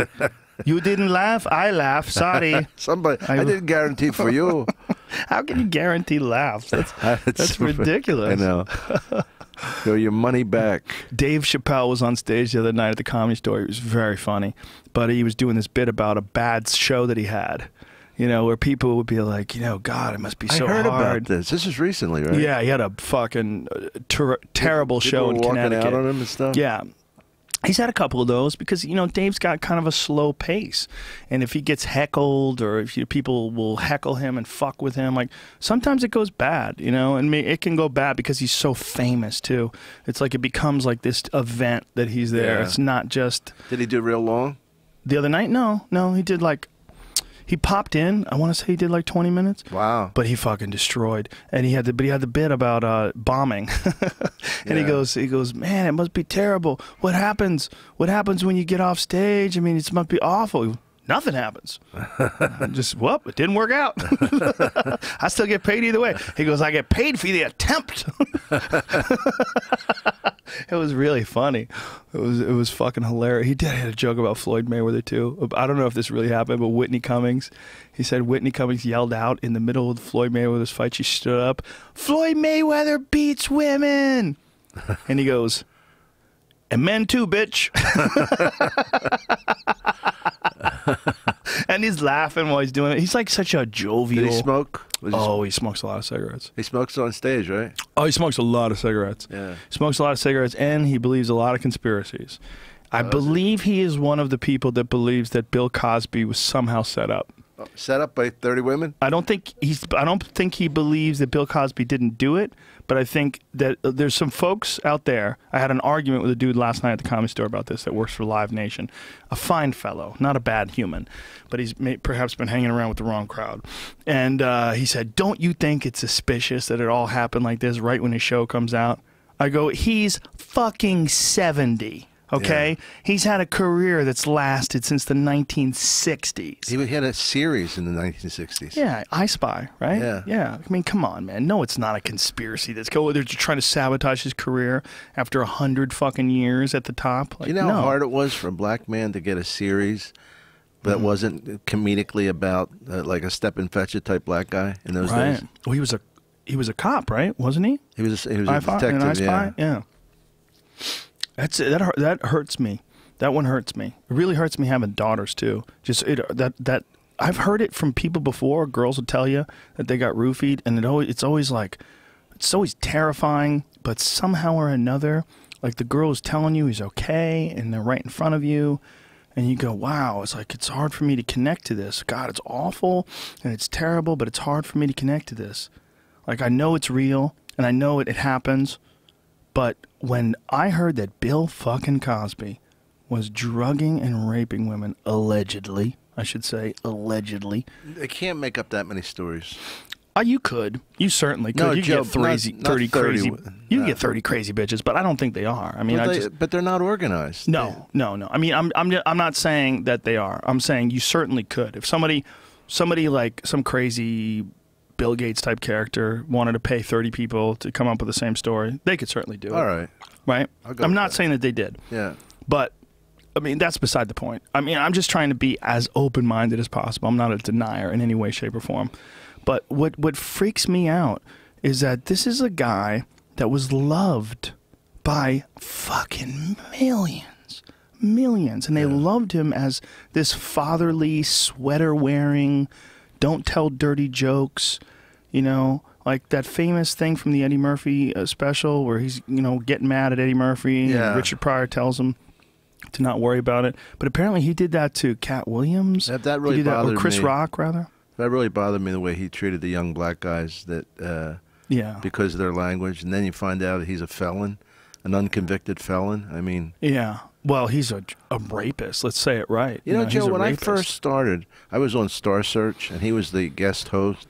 And I heard shit about him then. Same thing? No. Just that he was he was married, but he was a womanizer. But there was something creepy about him, even in those days. So... Well, you know... That's a long time ago. Yeah, I mean, there's a big step between a womanizer and a rapist. Yeah, no, I know. The womanizer is a guy who's an enthusiast, who enjoys the ladies, he enjoys the broads. It's hard. But there's a lack of humanity in someone who's willing to drug a woman. It's so fucking evil. Like, we were talking about rape, and I was saying that there's no way I could rape somebody because I have too much compassion. And I could never hurt somebody. I know it sounds like you're like, oh, big deal, you couldn't rape somebody, but I don't even fucking get it. Like, how you could be that evil and to get hard seeing somebody cry and stuff, you know? Yeah. I'm I think bringing this podcast down. I'm sorry. No, you're not. You know, I think what we were talking about earlier about divas, about this, you know, get out of my way, I'm better than everyone else. I think they're related because I think there's a level of stardom that some people reach that the world gets very foggy. Like, obviously Cher is a very nice person and she's a very kind person to you and very easy to get along with, but detached because of her fame and because of her popularity and wealth to the point where she feels alienated. She was a star at 19. Yeah. She never knew the real world. That's true, right? Yeah, Sonny and Cher, man. Yeah. Fuck. That's crazy if you think about it that way. She's been famous for so long, you kind of forget. 19, she was a big star. That's nuts. Gypsies, tramps, and thieves. That's what the Joe, people you of do the good on town that song. called us. I love that song. But it's in tune. But she's a nice person. You know what I'm saying? Like, she made it through that and stayed a nice person, even though she's a quote-unquote diva. She's a diva because she's extraordinarily talented and very respected and loved and all that good stuff. But that thing that makes you, like, everyone out of my way, you know, that... Whether Diana Ross did it and you saw the Whitney Houston thing, the bodyguards pushing everybody to the side. Yeah, the Streisand thing. John Mellencamp. He did that? John Mellencamp, friend of mine, Omar, not the tent maker, another Omar. From The Wire? No? He was telling me that he was stage managing and you weren't allowed to talk to him. You had to talk to his manager, and he would say it like right next to him. And there's a guy like the blue collar, gritty guy, you know. You know, they didn't like him in Indiana. I was in Indiana for a fight, and they showed John Mellencamp's picture, and the fucking whole crowd booed. Why is that? That's what I said, and they said because he's a liberal. Oh, really? Because I don't know what he did or said. I don't know what it is. But man, there was like a bunch of boos, and I couldn't believe it. I was like, this is John Mellencamp. Like, we're in Indianapolis. He's from this area. Yeah. I was born in a small town. You know, that's him. That's why he gives that. That's why, like, of all them, those women that we talked about, I wasn't surprised by any of them. But being by John mean. Mellencamp, I thought he was like the gritty, Right. down to earth. Right. Like Bruce Springsteen is notoriously personable.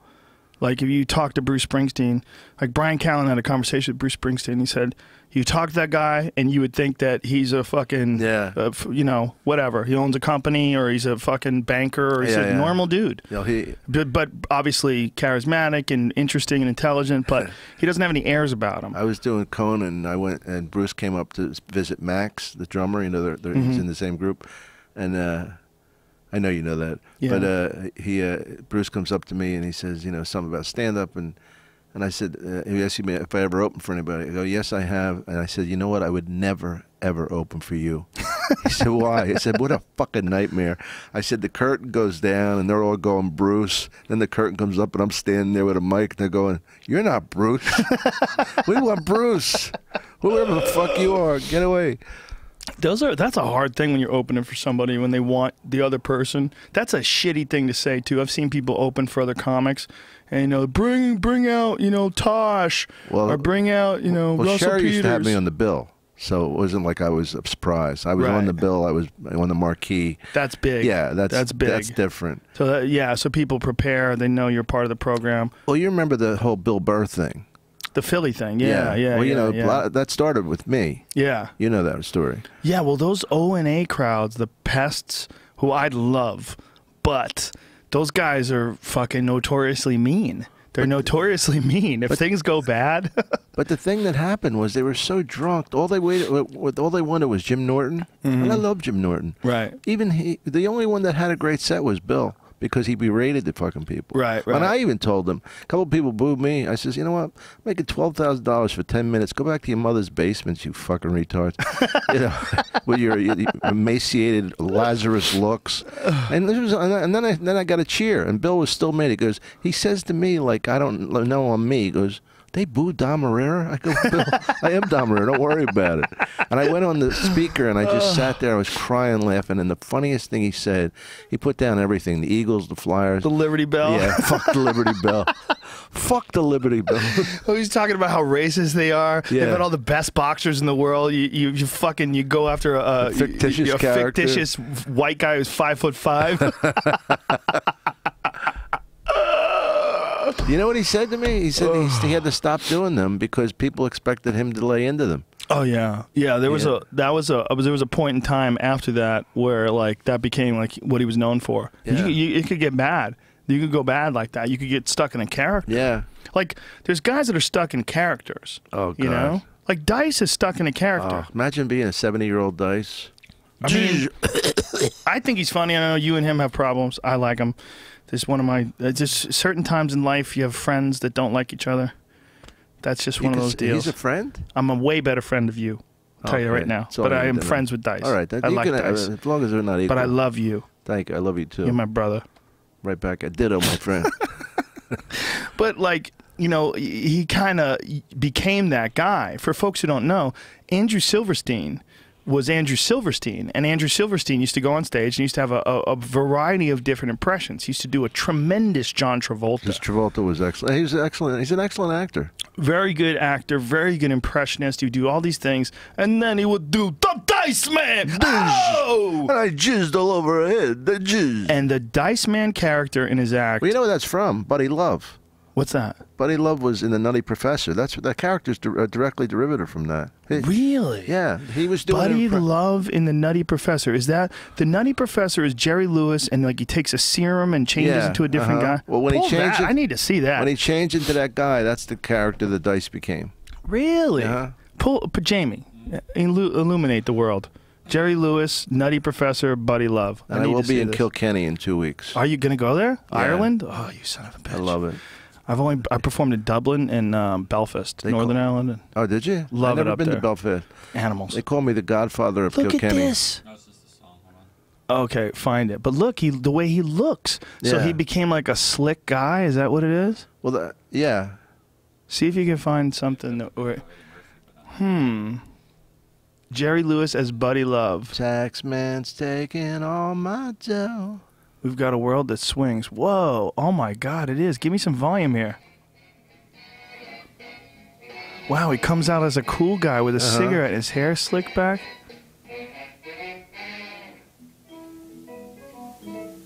Wow, look at the people in the audience back then.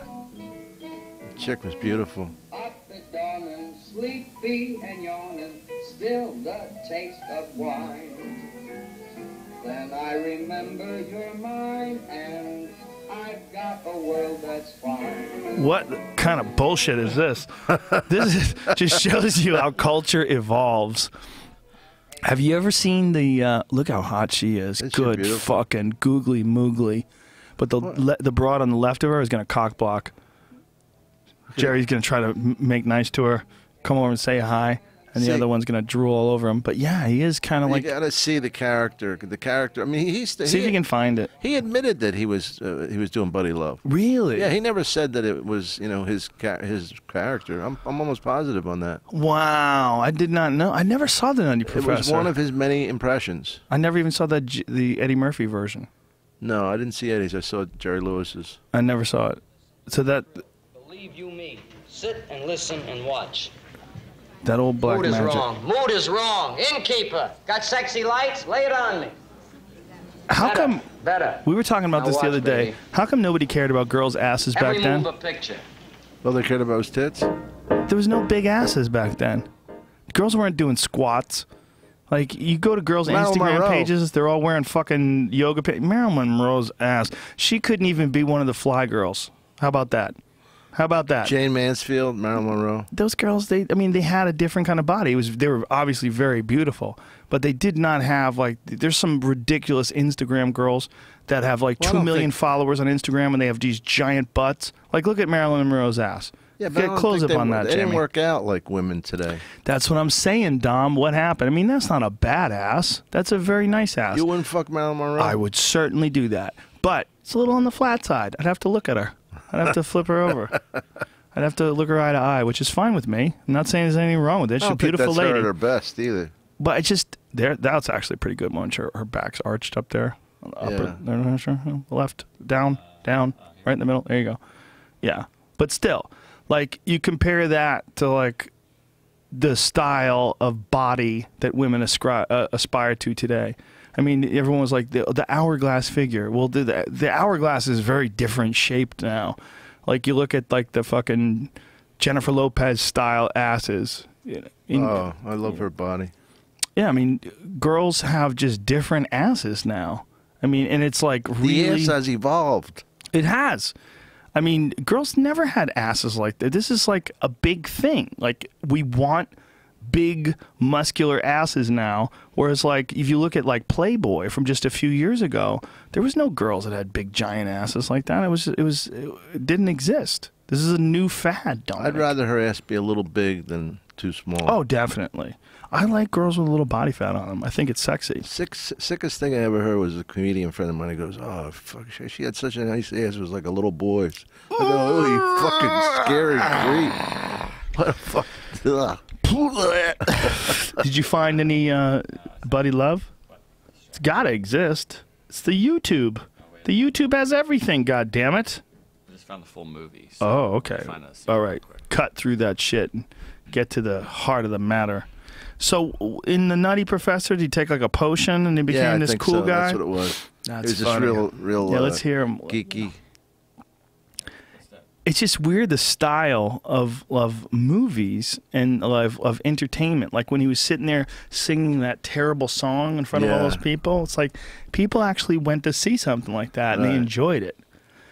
You know, the world has changed in so many weird ways, man. So many weird ways that it's like it's hard to keep up with it, or it's hard to like put it into perspective unless you go back and watch old stuff. Is this his character? Come on, I haven't got all night. Yeah. Yeah. Here it is. She's crazy about me also. Now, last weekend, Junior, you've ordered your drink. About last night. Would you like to explain what happened? I told you I was going to tell you. It's, why don't we kind of table it a while, sweetie, huh? I mean, all the kids are kind of waiting, you know. It's Dullsville out. I'll be back. You take 5. And I love you, baby. Mean it sincerely. You wait for me, huh? Oh, there you are, sweets. Thanks a lot. So all these girls come running up to the table, and he's gonna play the piano. He's drinking, Does a shot. Isn't it? It's got something.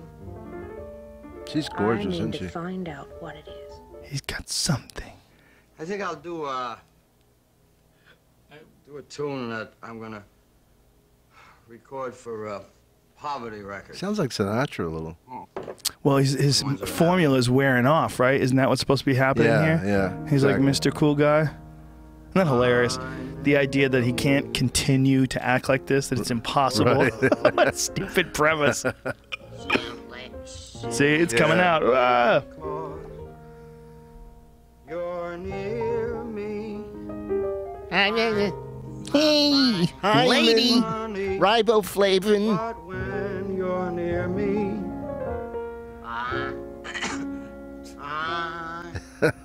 I'm in the mood for love.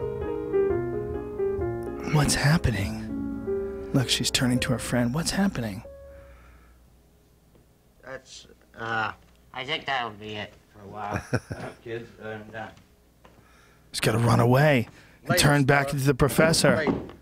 The nerdy professor who can't get the girls. I feel like the girl on her wedding night, whose absent-minded husband goes home to his mother for dinner. Boy, movies sucked back then. Jesus Christ. Could you imagine? I mean, that's almost like a parody of a movie. Yeah. I mean, it's almost like a parody. Have you ever seen, like, some of the old Liberace stuff? Back when Liberace was a heartthrob? No. Oh, my God. Pull up Liberace? When Liberace winks at me. This is one of my favorite things. When I Wait, think he about... acted like he was straight, Joe? Oh, yeah. Oh, that's- Forever. For the longest time, they would always ask him, Liberace, when are you going to get married? Well, I'm just trying to find the right girl, but it's hard. But when you watch this, when you watch like him, and you realize when Liberace winks at me, like this was like, crank this shit. I like when guys that are gay would try and act like they're Look straight. at this. This is a girl sitting at home. She's writing like a fan letter. And Liberace's on the TV. And watch when he winks, it makes a crazy noise. Like, watch this.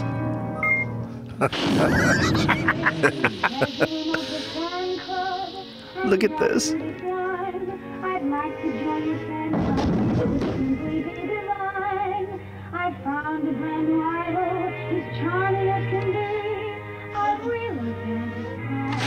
You've got the other thing playing on the background, Jamie. Hold on. Get it together, bitch.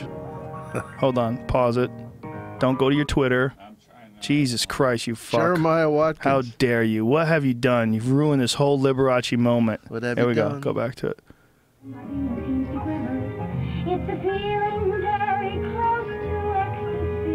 So natural. Look at this. That's what happens when Liberace winks at me. Get it, Liber. Look at the clink when he winks. I start to blush, I start to stammer, and my pulse starts to pound like a hammer. I'm bewitched as any fool can plainly see. That's what happens when Liberace winks at me. Here it comes. Listen to this. You can't compare. Oh, God. The clink when he winks is just so weird. And when he sits there at the piano, no one can hold a candelabra to him. I never once. I mean, okay, I can kill it. But I mean, he didn't even sing, you know, this. The girl singing, and his famous thing was playing the guitar. Or playing the piano, rather. Right. But it was enough. He didn't That's all you sing? needed. He Well, I wasn't- mean, there he didn't. I mean, he sang in some other Did songs, he? I right? never remember He him sang, singing. right? Didn't Liberace sing? Somewhere over the rainbow. He had to have sung. Man, maybe he didn't. I don't remember him singing. Really? That doesn't mean he didn't sing. I wasn't a big fan. You Growing were up, a huge fan. I was a big fan. Yeah, the poster right next to the Farrah Fawcett poster. But it's weird when you look at old culture, when you look at things that were just, here he goes. Is he singing? He's singing, the Liberace show. He's not mic'd. Whoa. Wait. People who need people. Oh, he's talking the song. They're the luckiest people. Oh, kill that. Kill that before we in both the turn world. gay. We could all turn gay just watching that. That fucking documentary, or that movie rather, they did about him for HBO with Matt Damon and the fuck's his name? Kirk Douglas or Michael Douglas? Michael Douglas, yeah. Jesus Christ, that was good. Did you ever see that? No. Oh, I heard it was really good. So good. So good and so crazy. Who played Liberace? Douglas. Douglas? Yeah, Michael Douglas and Matt Damon played his boyfriend. Oh, God, that must have been funny. Well, he's such a good actor. He's so good actor. But he had all this crazy plastic surgery to look like Liberace, the boyfriend, did in real life. So they got all this prosthetics on Matt Damon to make his chin stick out. And at the beginning of the film, he's beautiful Matt Damon, how he really looks. But then as the film goes on, yeah, look at him. He starts to get all of this plastic surgery. God. Yeah, see if they have... He looks like a news kid. He looks like Diane Sawyer. Yeah. I shouldn't say that. It was really good. It's really good. Because I don't think it was too overblown. I think it was really, like, fairly realistic. Imagine how much fun he had playing that. I don't know if you remember Hollywood Shuffle. Yeah. I got to play with a gay friend of mine who I went to college with. And it was his name, we used to call him Vinny the Binny. And the reason I got the character was my wife and I were going down to a college reunion. And this is when he got gayer and gayer because he was a hairdresser on Broadway. And he's a really good dude. He's driving me down. And I go, Benny, you want a beer? He goes, no thanks, Dom, but you have one.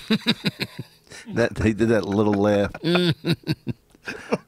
Whatever happened to Robert Townsend? He's another one. I don't know. That guy was a killer. Remember he used to do those HBO specials where he'd have all the different comics up and, you know, and he would like, he had these elaborate sets and he was hosting it and he had all those movies. The movie was so funny with Damon and Keenan Waynes and John Witherspoon. And he had a bunch of good movies. We had, Joe, when we shot that movie, we were fucking crying laughing. We had so much what fun. happened to him, man? I don't know.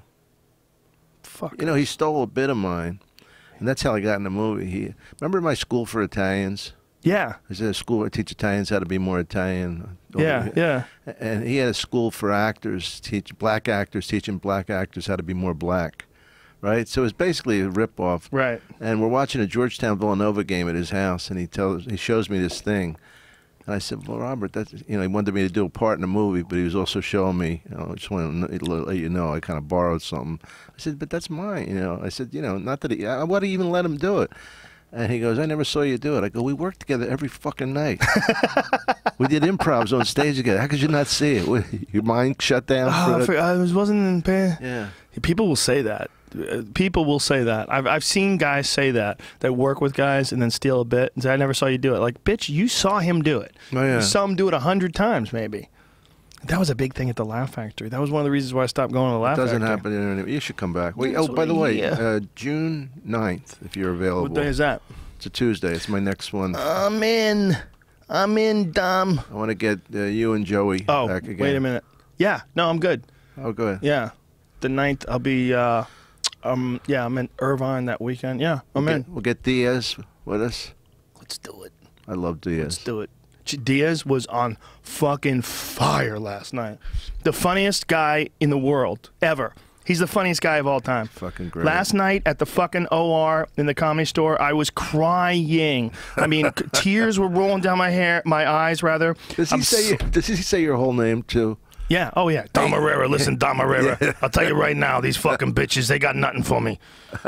Yeah, he tells everybody. He tells everybody's full name. How great is it to see a guy like him peaking now? I love it. Me too. I love it. Well, you know, I was the biggest Joey Diaz supporter of all time. I would take him on the road with me when agents. I used to have this old agent that fucking hated Joey, and he would, you know, he'd say, "I just don't think the guy's talented. I don't know why you're taking him with him." I go, "You're out of your mind." I go, "You're out of your mind. I think this guy's holding you back. I think it makes your show look bad." I'm like, please shut the fuck up. You don't know what you're talking about. Just stop.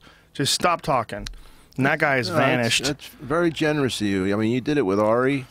And you know, I love those guys, but I mean, it was great that you had the power and the unselfishness to help those guys' careers. Well, one of the things about the Comedy Store, where we all work on a regular basis, we get to see guys who are good and guys who are not good. You know, and Ari said to me once, like when you took me on the road, I wasn't funny. I go, that's not true. You were funny. You just weren't funny all the time. But the times you were funny, you were really fucking funny. Remember Ask a Jew? Yeah, that was great. Ari's a fucking great comic. needed to develop. I mean, it's all it is. But he had that ability to, like, I mean, maybe it would be like 2 out of 3 bits would be killer and one of them wouldn't be so hot. But those 2 were fucking killing. I mean, you know, most comics are notoriously hard on themselves. Like, I'm very, very self-critical. Like, it's one of the reasons why I don't like compliments. I dissect the shit out of my act. But it's also one of the, what makes it good. It's because I try to cut it out and trim the fat. So that's like Ari's opinion as well. He was like looking at himself like, I wasn't good back then. I was like, that's not true. You had the ability to be very, very funny. It just didn't always work out. It's because you were still learning to be a comic. So like I knew that. I knew that about Duncan. I knew that about Diaz. And I knew that about Ari because I saw them there all the time. I knew they had it. They just had to do it. Yeah, I didn't know. I mean, I especially didn't know Duncan because he never mentioned it. I would call him for spots. He would take my spots down. We always had a good time. Always liked the kid. He never even told me he was a comedian. Then all of a sudden he's doing an X-rated ventriloquist. And then, well, the satanic ventriloquist, Is that Little what it was? Hobo. Yeah, Little Hobo is fucking awesome. Somebody stole Little Hobo. He had to get a new Little Hobo. God, who the fuck would steal your puppet? Some asshole. I hope whoever you are, you fuck. I hope Little Hobo haunts you in your sleep. Stole Little Hobo. How rude. Yeah, he's those guys are just. But I just, you know, I got to see them in the beginning. You know, I got to see them. I got to see Duncan like one of his first times ever on stage. Ari, same thing. I got to see Ari when he was essentially an open micer. We became friends when he was an open micer. And Diaz, he had a few years in his belt in Denver and in Seattle. He had a few years, but he was still putting it together. But I just knew, man. I'd see those sparks, those moments. Remember when he was we were laughing at him at the Laugh Factory when he just plants his feet and just. Just has that rant. He destroyed the Laugh Factory 2 weeks ago. Was it 2 weeks ago we did your show? Oh, he destroyed it, but I'm telling you, it wasn't like last night. Last night, I don't want to say the bits that he was doing because they're all new bits. I don't want to say what the premises were.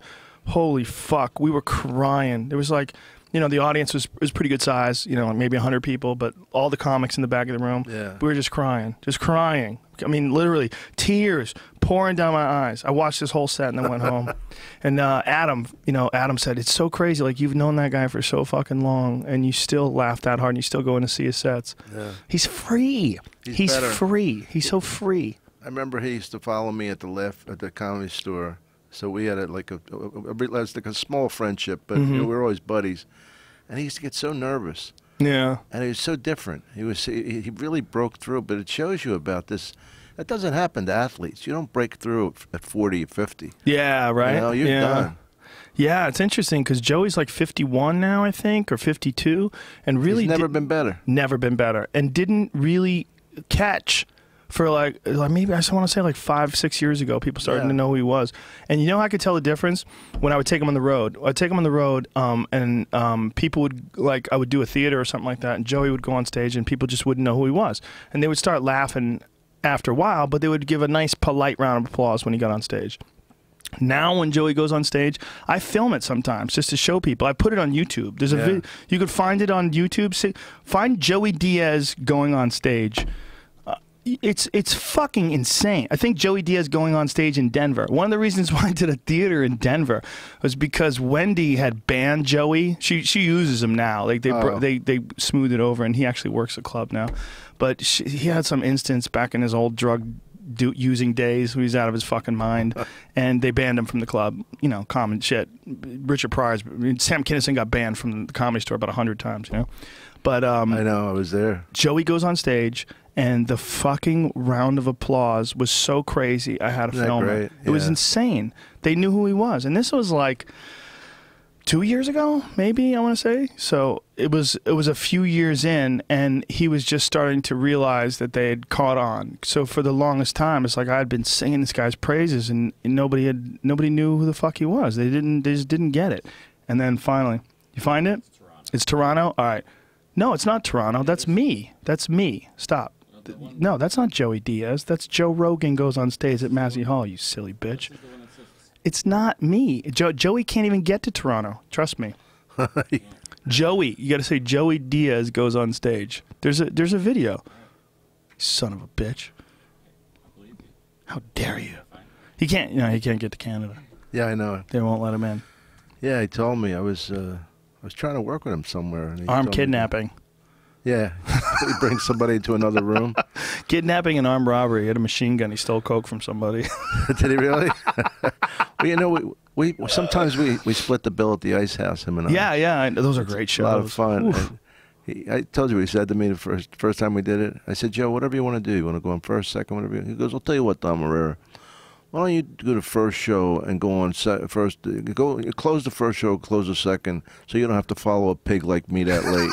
And then you can go to the Laugh Factory and do another set. Not only you give me the easy spots, but you're writing my itinerary too. He's a character. There's nobody like that guy. You know, I think we're very lucky. All of us are, just so we know each other. I feel very lucky that I know you. Oh, right back at you. I mean, I enjoyed that moment we had with me, you, and him at the Comedy Store in the parking lot. Yeah, it's just fun and relaxing. And well, you know, Brian Callen was talking about this the other night because his wife made him go on some fucking horrendous double date.